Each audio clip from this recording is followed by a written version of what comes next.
टैक retake बिस्मिल्लाहिर्रहमानिर्रहीम। सदर press club registered पढ़ने वाली नज़ीर शराद मुखातिब हूँ।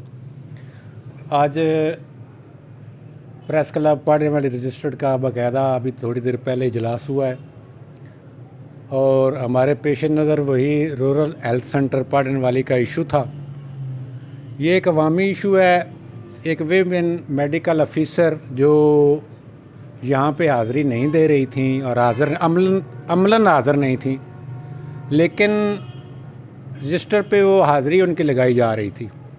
ये इशू हमारे एक मुअज़्ज़ज़ उहदेदार जनाब ज़हीर बाबर असद साहब ने उठाया अभी चंद दिन पहले सोशल मीडिया पे और इलेक्ट्रॉनिक मीडिया पे, जिसके जवाब में कुछ लोगों ने हमारे मुअज़्ज़ज़ उहदेदार ज़हीर बाबर असद साहब को धमकी अमेज़ कॉल्स की हैं, जिसकी हम पुरज़ोर मज़म्मत करते हैं। हमारे आज के इजलास में भी इसकी भरपूर मज़म्मत की गई है। प्रेस क्लब पढ़ने वाली एक रजिस्टर्ड इदारा है और सालों से हम लोग अपनी ड्यूटी और अपने फ़राइज़ सर अंजाम दे रहे हैं। माजी में भी हमने जेन्युइन इश्यूज़ को उठाया है और उन पर स्टैंड किया है, और यही एक प्रेस रिपोर्टर की ज़िम्मेदारी भी है। और इसी तनाज़ुर में इस अवामी इशू को भी हमारे एक मुअज़्ज़ज़ रुकन ने और उहदेदार ने उठाया है, जिसके जवाब में धमकियाँ देना बंद की जानी चाहिए। ये हमें किसी तौर पर भी काबिल कबूल नहीं है। हम हमेशा खड़े रहे हैं, हम आइंदा भी खड़े रहेंगे, और यही हमारी ड्यूटी है और यही हमारे फ़राइज़ हैं कि अवामी मफादात में जो भी इश्यूज़ हैं, जो भी मसाइल हैं, उनको अवाम के सामने रखें, प्रिंट मीडिया पे, इलेक्ट्रॉनिक मीडिया पे।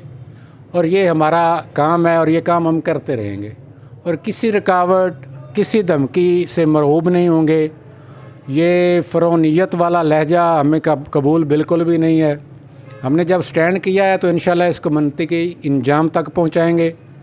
और अगर इंतज़ामिया ने, डिप्टी कमिश्नर साहब ने, CEO हेल्थ ने इसका नोटिस ना लिया तो फिर अवामी एहतजाज भी इसका अगला ऑप्शन मुमकिन है।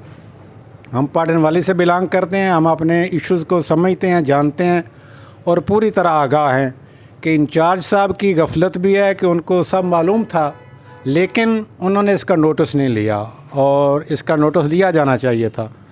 तो ये असल में ये इश्यूज़ है क्या, ये आपको ज़हीर बाबर साहब भी बताएंगे। मैं ज़हीर बाबर साहब से दरख्वास्त करूँगा कि वो जो ये इशू है रूरल हेल्थ सेंटर पढ़ने वाली का, उसकी तफसीलात आपके सामने रखें। जनाब ज़हीर बाबर असद साहब। बिस्मिल्लाहिर्रहमानिर्रहीम। RSC पढ़ने वाली कमोबेश 40 से 50 देहात जो हैं उनके लोगों को मेडिकल की सहूलतें फ़राहम करता है। यहाँ पर दीगर डॉक्टर्स के साथ यहाँ पे एक वेमेन मेडिकल ऑफिसर की पोस्ट है, जो उर्फ़ आम में हम लेडी डॉक्टर भी कहते हैं। और यहाँ पे हॉस्पिटल के रिकॉर्ड के मुताबिक भी चेक किया जाए तो माहाना 80 से 100 डिलीवरियाँ यहाँ पे रिकॉर्ड होती हैं।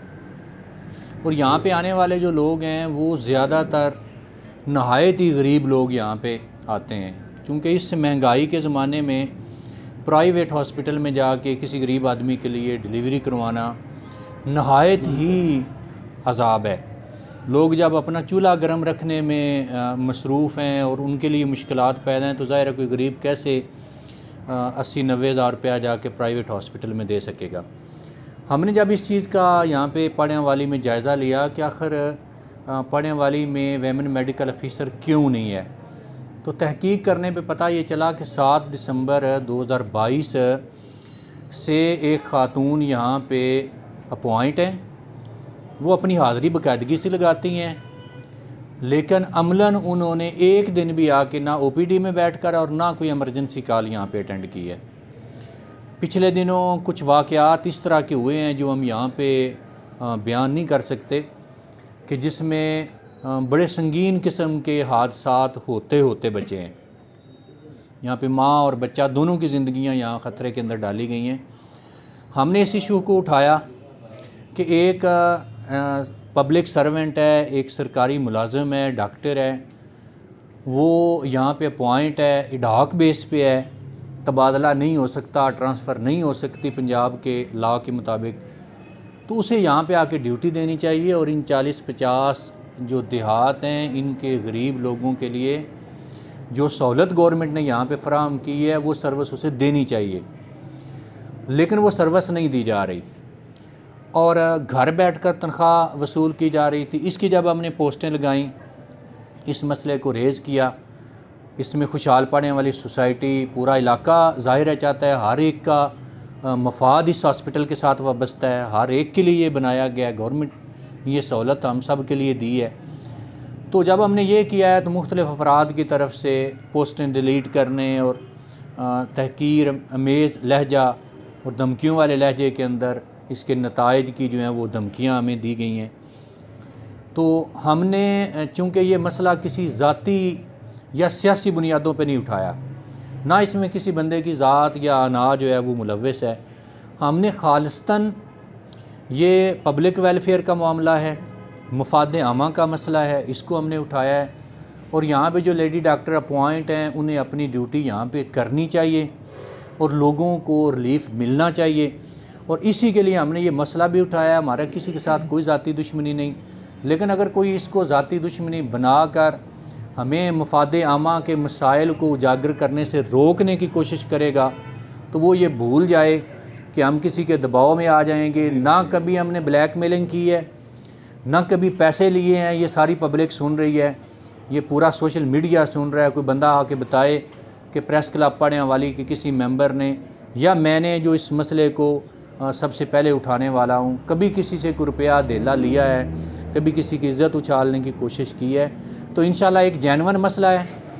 प्रेस क्लब की पूरी टीम ने आज जो इस के रिज़ल्ट्स के तौर पर धमकियाँ दी गई हैं उसको कंडम भी किया है। हम सारे मुत्तहिद भी हैं, हमारी पुश्त के ऊपर पब्लिक मौजूद है, खुशहाल पड़ने वाली सोसाइटी है, यहाँ की जो सिविल सोसाइटी है वो मौजूद है। हम इंशाल्लाह हर हद तक जाएंगे, या तो लेडी डॉक्टर साहबा को यहाँ आकर ड्यूटी करनी पड़ेगी और यहाँ से फिर उन्हें जाना पड़ेगा। और यहाँ पे हम जो चीफ़ ऑफिसर हेल्थ हैं डिस्ट्रिक्ट हेल्थ, उनसे भी हम कहेंगे कि फ़ौरी तौर पे इसकी शफाफ इंक्वायरी करवाएं। हम डीसी मंडी बहाउद्दीन से भी मुतालबा करवाएंगे इसकी शफाफ इंक्वायरी करवाई जाए और जो जो किरदार इसमें मुलव्वस हैं उनको उनके अंजाम तक पहुँचाया जाए। बहुत शुक्रिया। बिस्मिल्लाहिर्रहमानिर्रहीम। सबसे पहले तो मैं हैरान हूँ कि ज़ाती मफाद को अवामी मफाद पर तरजीह दी जा रही है, बजाय इसके कि वो लोग जो हमें पोस्ट लगाने पे धमकियाँ दे रहे हैं उन्हें तो अप्रिशिएट करना चाहिए था कि ये अवामी मामला है जिसमें गरीब लोग ज़्यादा इन्वॉल्व होते हैं, उनके लिए मसला होता है। ये बहुत अच्छा हुआ है, कोई भी जो गवर्नमेंट सर्वेंट है वो इसको नेगलेक्ट नहीं करेगा और आइंदा ये सही प्रॉपर तरीके से ड्यूटी करेगा। मैं ये भी बताता चलूँ कि मैं भी इस महकमे से, मेरा भी एक डायरेक्ट लिंक है। ये होता क्या है कि जब ये अडाक बेस पे फर्स्ट अपॉइंटमेंट होती है तो ये कोई ना कोई RHC लेने की कोशिश की जाती है, क्योंकि वहाँ अगली प्रमोशन या अगले इम्तिहान को पास करने के लिए नंबर होते हैं। MBBS में या 99.005 तक मैटर करता है। यहाँ पे तो 20 नंबर तकरीबन होते हैं RHC के, या 10 होंगे, THQ के इसके अलहदा होते हैं और DHQ में होते ही नहीं है। इसलिए ये ज़्यादातर कोशिश की जाती है कि यहाँ पे आया जाए और फिर में देखा जाएगा। ये भी इसी तरह ही हुआ है, क्योंकि अगर वो मोहतरमा चाहती तो बहुत अच्छे तरीके से यहाँ पे तो खैर रिहाइश भी है, रेजिडेंसी भी है, वो बड़े अच्छे तरीके से अपने आप को यहाँ पे सेटल करती और लोगों की दुआएं लेने के साथ साथ आवाम के लिए वेलफेयर का सबब बनती। बजाय इसके कि ये तमाम लोग जो उसके सपोर्टर हैं हमें कहें कि हम ये करेंगे वो करेंगे, ये बात नाकाबिल बर्दाश्त है और हम इसको एक्सेप्ट नहीं करेंगे किसी सूरत में भी। ये पहले भी शुक्र अल्हम्दुलिल्लाह हमारे प्रेस क्लब ने जो भी मैटर या मामलात पब्लिक वेलफेयर में हाईलाइट किए हैं वो सारे अपने मंत की अपने इंजाम तक पहुँचे हैं। मैं 3 दिन पहले 4 दिन का वाक़या बयान करता हूँ। DCO साहब की खुली कचहरी फालिया में हुई थी, उसमें भी मैंने स्वावा वडाचा के मामले को हाईलाइट किया था, जो रोड यहाँ पे गर्क हुआ है, और उसमें भी हमें प्रेस क्लब पाड़े वाली को अप्रिशिएट किया गया था। ये मैं फिर इस बात का अदा करता हूँ, हम ना झुकेंगे ना हम डरेंगे, क्योंकि हमने अवामी मुफाद के लिए ये सब कुछ करना है। हाँ, अगर पर्सनल मामला हो तो फिर आप हमसे बात कर लें। उम्मीद है कि आप सब लोग इसको पॉजिटिव लेंगे और इस कोशिश करेंगे कि ऐसे मामलों में हमारी सपोर्ट की जाए, बजाय इसके कि हमें डराया धमकाया जाए। बहुत मेहरबानी। अल्लाह हाफ़िज़, फ़ी अमानुल्लाह।